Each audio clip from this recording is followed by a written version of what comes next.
Hello friends and welcome to the online teaching learning process. Our subject is Industrial Instrumentation IME 22420.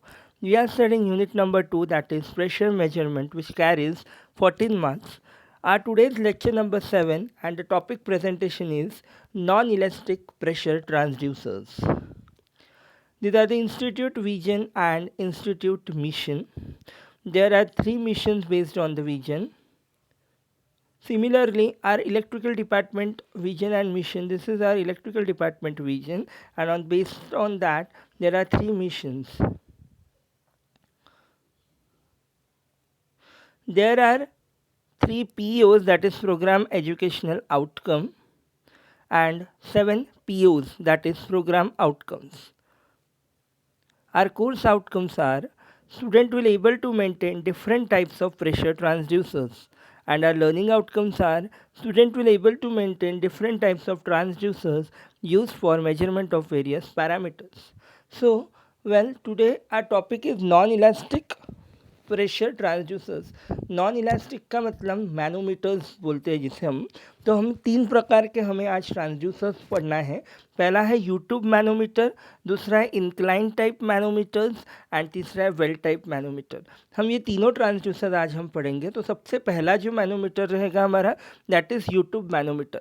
तो सबसे first बात मैं ये clear कर देना चाहता हूँ कि ये जो आप मैनोमीटर्स यूज़ कर रहे हैं, नॉन इलास्टिक जिसे आप कहते हो, ये मैनोमीटर्स आप प्रेशर को डिफाइन करने के लिए या प्रेशर को फाइंड आउट करने के लिए आप लोग यूज़ कर रहे हो. तो सबसे पहला जो मैनोमीटर है that is an U tube manometer. ये भी आप यूज़ कर रहे हो कि प्रेशर को फाइंड आउट करने के लिए आप यूट्यूब मैनोमीटर का यूज़ कर रहे हो. अब सबसे पहले हम कंस्ट्रक्शन के बारे में बात करेंगे. तो यह यूट्यूब मैनोमीटर जो दिख रहा है, यहाँ हमें ट्यूब दिख रहा है, वो ट्यूब में एक लिक्विड भरा है जिसे आप मैनोमेट्रिक लिक्विड भी कह सकते हो, या फिर आप उसमें मर्क्यूरी भी डाल सकते हो. अब इसमें आप लोगों को दिख रहा है कि लिक्विड भरने के बाद एक साइड से एटमॉस्फेरिक प्रेशर दे रहा है और दूसरे साइड से आपको जितना जो प्रेशर मेजर करना है वो दूसरे साइड में आपको दिख रहा है, जो येलो कलर में दिया है प्रेशर टू बी मेजर्ड, और यहाँ से आप एटमॉस्फेरिक प्रेशर दे रहे हो. तो यहाँ बीच में स्केल रखा है. वो स्केल इसलिए रखा है ताकि जो लिक्विड आपने डाला है या फिर जो मर्क्यूरी आपने यूट्यूब मैनोमीटर में डाली है, वहाँ एटमॉस्फेरिक प्रेशर देने के बाद जो लिक्विड है, वो जो लिक्विड और वो जो ऊपर एटमॉस्फेरिक प्रेशर के पास का लिक्विड, इन दोनों का हाइट मेजर आपको करना है और उससे आप प्रेशर को फाइंड आउट कर सकते हो बाय द फॉर्मूला.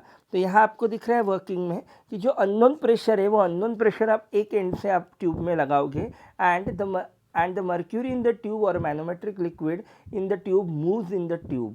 जो क्या करेगा, जब आप प्रेशर लगाओगे अननोन प्रेशर, तो वो ट्यूब में क्या करेगा, मूव करना स्टार्ट करेगा और rises to the constant region and then the movement is stop. और एक कांस्टेंट रीजन में वो बढ़ेगा, राइज करेगा ऊपर तक के, और फिर वो क्या हो जाएगा, स्टॉप.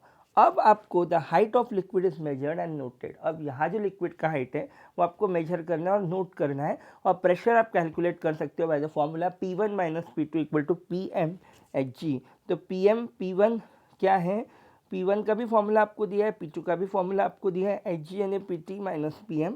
अप्लाइड P1 यानी अप्लाइड प्रेशर, P2 यानी जो आपको फाइंड आउट करना है वो जो पता नहीं है, PT यानी स्पेसिफिक ग्रेविटी ऑफ लिक्विड और वाटर, G यानी एक्सेलरेशन ड्यू टू ग्रेविटी.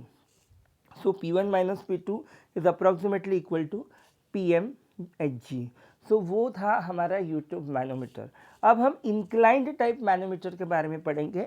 अब यूट्यूब मैनोमीटर जो था, जो यू शेप में था, आपने देखा था. अब इंक्लाइंड टाइप मैनोमीटर जो रहेगा, यहाँ पर भी हमें प्रेशर को फाइंड आउट करना है. यहाँ देखिए इंक्लाइंड क्यों बोला गया है, क्योंकि वो थोड़ा सा तिरछा है, इसलिए आपने इसको यहाँ इंक्लाइंड टाइप मैनोमीटर कहा गया है.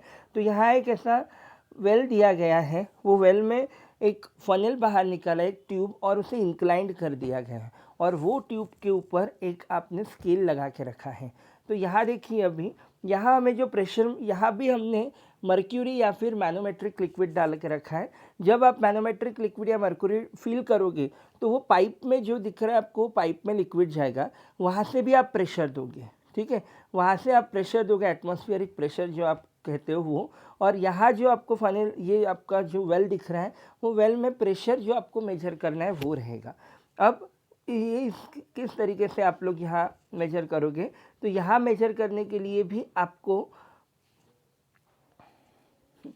for accurate measurement of small pressure differences by an ordinary YouTube manometer, it is essential that Rm by Rw should be close to unity. But this is not possible if fluid is a gas. Also, having a manometric liquid of density very close to that of working liquid and giving at the same time a well defined meniscus at the interface is not always possible. For this purpose, an inclined tube manometer is used. If the transparent tube of manometer instead of being vertical is set at an angle of theta to the horizontal, then pressure difference corresponding to a vertical difference of level x gives a moment of meniscus. If theta is small, a considerable magnification of moment of the meniscus may be achieved. अगर theta small है तो जो आपका meniscus है उसका जो movement रहेगा वो आपका मैग्निफिकेशन जो रहेगा of the movement of meniscus वो अचीव होगा. Angle less than 5 degree is not usually satisfactory because it becomes difficult to determine exact position of meniscus. One limb is usually made very much greater in the cross sectional than the other. When a pressure difference is applied across the manometer, जब आप pressure apply करोगे difference across the manometer, the movement of liquid surface in the wider limb is practically negligible compared to that occurring in the narrow limb. If the level of surface in the wider limb is assume constant, अगर level जो है अगर आपको constant नजर आती है, then the displacement of meniscus in the narrower tube needs only to be measured and therefore only the limb is required to be transparent. और इसीलिए जो लिम्ब है वो ट्रांसपेरेंट होना बहुत ज़्यादा ज़रूरी है. Now the third is well type manometer. अब यहाँ आपको दिख रहा है सेम, आपको जिस तरीके से इंक्लाइन टाइप में उसी तरीके का स्ट्रक्चर आपको यहाँ दिख रहा है, सिर्फ फ़र्क इतना है कि वहाँ इंक्लाइंड था, तिरछा था, यहाँ हमें इंक्लाइंड करने की ज़रूरत नहीं है. यहाँ पर भी एक वेल दिया है जिसमें लिक्विड डाला है, जो प्रेशर होगा वो जो मेजर करना है वो वेल में आपका रहेगा, एरिया भी दिया गया है, और एक दूसरा जो ट्यूब दिया गया है वहाँ रिजल्टेंट प्रेशर P2 जो रहेगा वो रहेगा, और वहाँ आपका स्केल दिया गया है. तो यहाँ किस तरीके से रहेगा, the main difference between U tube manometer and well type manometer is that U tube is substituted by a large well such that the variation in the level in the well will be negligible, and instead of measuring a differential height, a single height in the remaining column is measured. If A1 and A2 are the areas of the well and capillary, and if H1 minus H2 is the difference in the height in the well due to the pressure difference P1 minus P2 as shown at balance, then P1 minus P2 equal to dm into H in the bracket 1 plus A2 minus A1. अब A1 और A2 यानी area, यहाँ जो आपको दिख रहा है well में एक एरिया है और यहाँ ट्यूब में एक एरिया है, this are the area.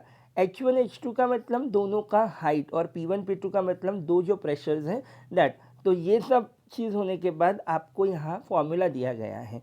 So according to that formula आप वहाँ प्रेशर डिफरेंस निकाल सकते हो. So in the today's lecture we have learned about non-elastic transducers that are nothing but the manometers.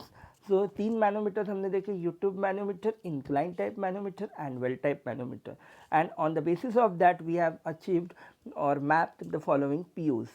So up till that keep learning. Thank you.